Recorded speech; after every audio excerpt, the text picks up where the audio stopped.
Well, it's great to see so many folks joining Deacon Greg and I in wearing rose or a salmon or pink or whatever you'd like to call it. But it is a happy color, isn't it? It is a happy color. It's appropriate for today when St. Paul tells us to rejoice.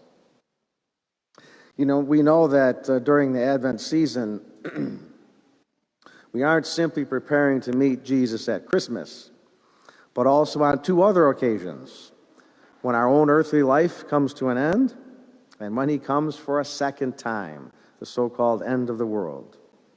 Now, when it comes to end of the world stuff, our popular culture always takes Jesus out of the picture and therefore makes it kind of a horrifying or frightening prospect.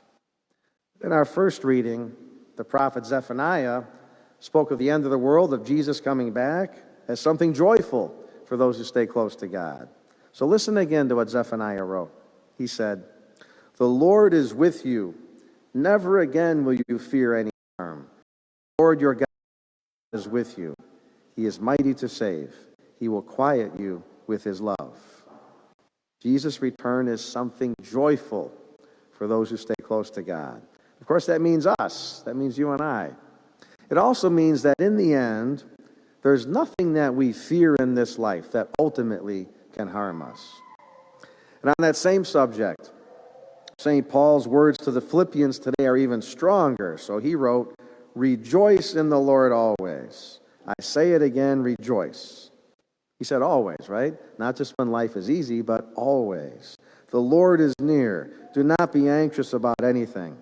And the peace of God will guard your hearts and minds in Jesus.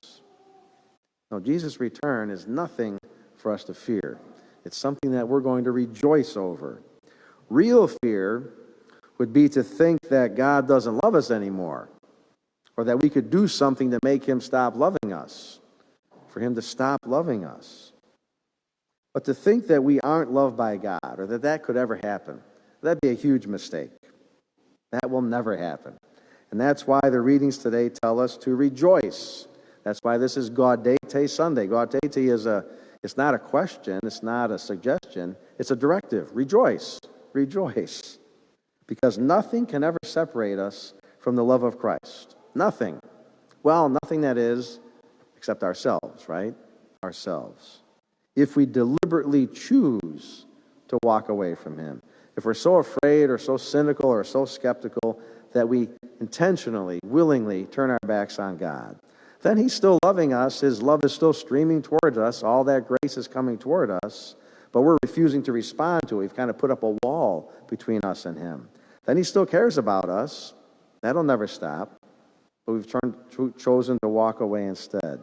Then he's still trying to heal us. He's still reaching out to us, but we kind of leave him with his arms outstretched toward this empty space that we put between him and us. Now, the readings today ought to really comfort us because we haven't walked away. We're here. We're here this morning. And God's here. And Jesus is here. And he loves us always. And he loves us forever. But what about those who were once here but are no longer? You know, those who have walked away for various reasons. You know, some could tell you exactly why they walked away, why they left.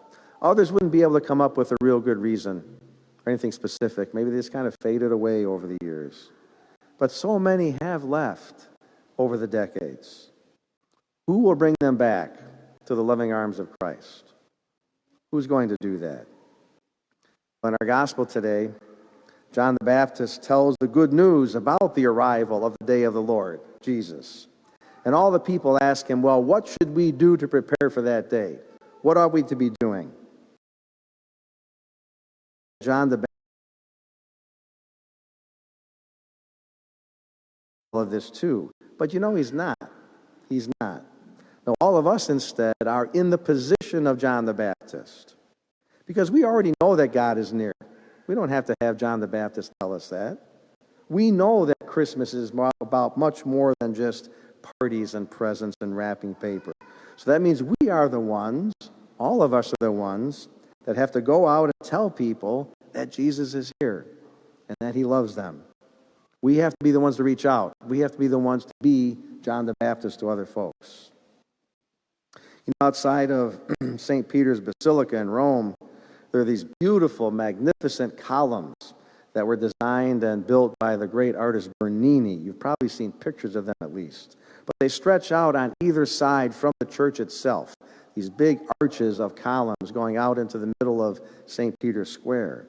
And they symbolize the arms of the Catholic Church reaching out to embrace the entire world. Like an embracing mother, the church reaches out and invites people to come to Christ, to come to Jesus, to come home. And all of us, every one of us as baptized followers, are the church's arms. We are her voice. We are her witness. That's what it means to evangelize other people, to be those arms of the church, to be those arms of Christ. So this Advent, this Christmas, be John the Baptist. Be John the Baptist. Lovingly tell people that fear has no place in their lives, and invite them to come home. Invite them to come to Christmas Mass. Lovingly invite them. Now, in other words, be the arms of Mary, too, the mother of the church, who, yes, with her arms, she cradles the body of her crucified son, but she also has enough room in her arms to embrace and to welcome back the lost, to hold the sinner, to heal the hurting. And of course, we rejoice today for ourselves, too, because we already know the truth. We've been given that truth by Jesus. We know that Christ is coming to bring us home one day. So you and I can help other people be a part of that rejoicing too, by inviting them to come to Christ, to come home to the church. We all know people in our families and in our circle of influence or our circle of friends who have been away for various reasons. Maybe you've never been here. You know, people that have never had any expression of faith. But let's take the chance these next couple of weeks to get out there and to show them the way.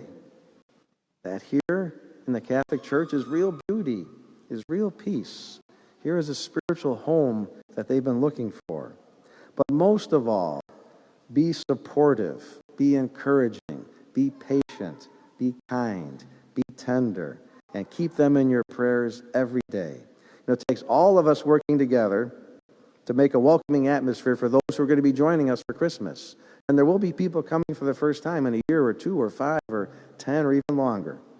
We want them to know that when they walk through the doors of the church, that they're welcome, and that our Catholic family has somehow felt a little incomplete without them being here. So be the arms of Christ. Be the arms of the church. Be the arms of Mary. Great love and without fear.